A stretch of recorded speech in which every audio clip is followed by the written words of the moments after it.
తన వస్త్రపు చెంగును ముట్టేసి కట్ చేసి వచ్చాడంట. కట్ చేసి వచ్చి ఇది చూపించాడంట, ఇదిగో నీ దగ్గరికి వచ్చాను, నీ వస్త్రపు చెంగును కట్ చేశాను, నేను నిన్ను చంపాలంటే అక్కడే చంపేస్తాను, కానీ నిన్ను హాని చేసేవాడు నేను కాదు, ఇప్పుడైనా తెలుసుకో అని చెప్పడానికి అలా చేశాడు దావీదు. అలా చేసి కూడా బాధపడ్డాడట అండి. అలా చేసి కూడా బాధపడ్డాడంట. తిట్టలేదు, ఏం చేయలేదు, తప్పించలేదు, ఏమీ లేదు, ఏం చేయలేదు. చిన్న వస్త్రాన్ని కోసేస్తే అయ్యో దైవ సేవకుడు అని, అభిషిక్తుడు అని ఏడుస్తున్నాడు, బాధపడుతున్నాడు. హృదయంలో నొచ్చుకొని అన్నమాట మనం చూస్తాం కదా. హృదయంలో అయ్యో నేను ఎందుకు అలా చేసిన, అలా చేయకూడదు కదా అని అనుకుంటూ ఉన్నాడు. నేను ఒక మాట చెప్తాను, నా గురించి కాదు. మనమేమో ఆయన బిడ్డలు అంటాం. నిన్న అక్కడికి వెళ్తే టీవీ వేసారు. టీవీ వేసిన తర్వాత జంతువుల సినిమా ఏదో వేశారు. పెద్ద సింహం ఉంది, ఆ సింహంకి ఒక కొడుకు ఉంది, ఆ కొడుకు పేరు సింహ అంట. అటు పోరాడి సింహ అంటే సింహం రాజు కదా, రాజుగా ఉండేటప్పుడు ఇంకొకడు విలన్ ఉంటాడు కదా, హీరో ఉండేటప్పుడు విలన్ ఉంటాడు. ఇంకో సింహం ఉంది, ఇది ఎప్పుడు కుయుక్తిది ఏదో చేద్దామనేసి ఒక పై వరకు కొండ ప్రాంతానికి తీసుకెళ్ళి పడేస్తాడంట. పడేస్తే ఈ సింహ మాత్రం తప్పించుకుంటాడంట. దేవునికి స్తోత్రం. అప్పుడు ఆ సింహ పెద్దోడై మరలా వచ్చి రాజు అవుతాడంట. అప్పుడు సింహం కొడుకు నేను రాజు కాదు, నువ్వే రాజు అనేసి కోతి చెప్తూ ఉంటే, కోతికి ఏదో పేరు పెట్టారు లేదు, నాకు మర్చిపోయాను. అంటే నేను రాజు కదా, నేను రాజు కదా అన్నాడు. ఆ తర్వాత చూపించిన తర్వాత వచ్చి నేనే రాజు అని తర్వాత అర్థమైంది. ఇది ఎందుకు చెప్తున్నానంటే, ఆయన సింహం అయితే మనం ఎవరు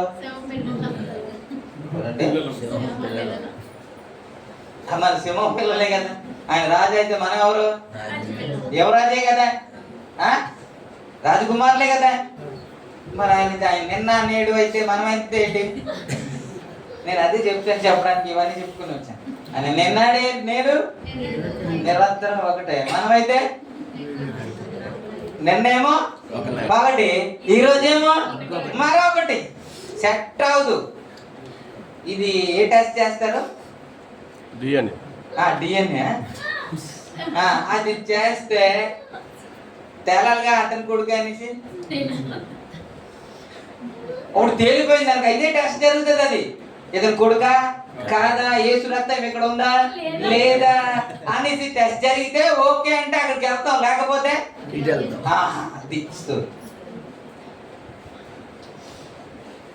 ప్రభునామానికి మహిమ హల్లెలూయా. ఒకటి హాని చేయడానికి ఇబ్బంది పడేవాడండి ఈయన కదా.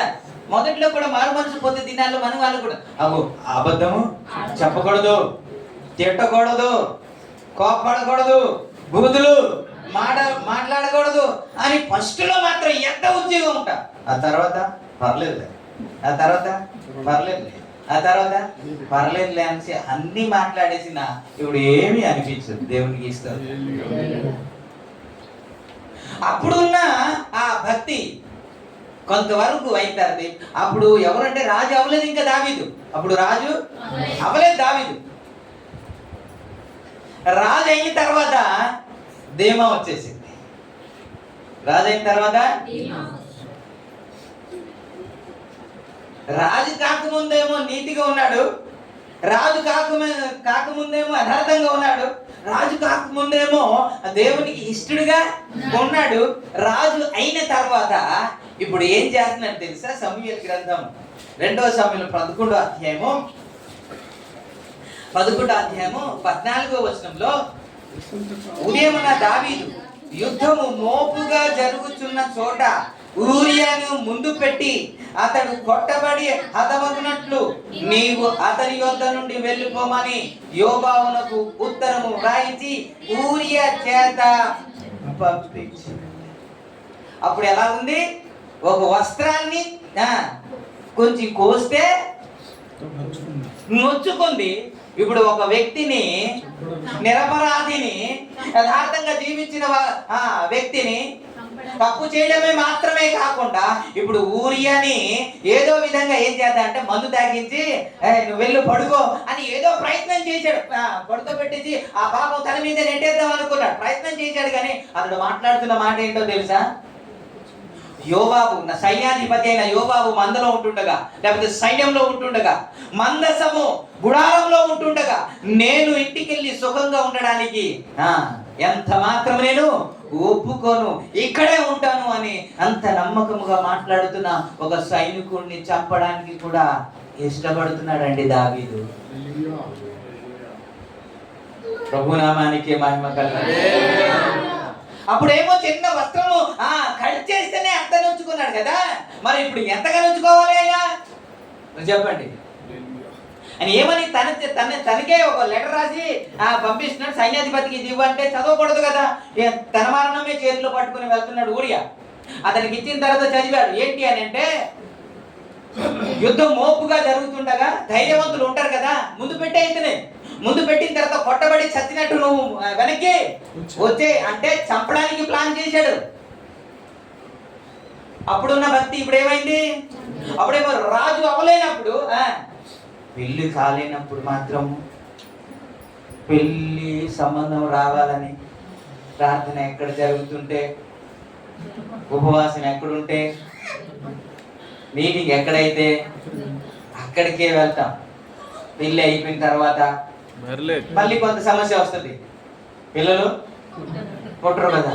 అయ్యా ప్రార్థన చెయ్యని బాధపడి కాళ్ళు ఎలా పడి ప్రభువా కనికరించి నాయనా ఆ దంపతుల్ని కనికరించి ఏదో చెయ్యి నాయనా అని ప్రార్థన చేస్తే కనికరించి కుమారుడు పుట్టిన తర్వాత ఇప్పుడు కనబడు. ఏమంటే బొడ్డోడు ఏడుస్తున్నాడండి, కేకలేస్తున్నాడు, అందుకే రాలేకపోతున్నాడండి అంటాడు. పెళ్ళైన తర్వాత ఏమో మా ఆయన వెళ్ళొద్దంటున్నాడండి కదా. మేలు కాకముందు ఎంత ఉన్నాం, మేలు తర్వాత మనం ఎక్కువగా ఉండాలి కదా, అంతేనా? రాజు కాకముందు ఎలాగైతే ఉన్నాడు, రాజు అయిన తర్వాత కదా నమ్మకంగా ఉండాలి.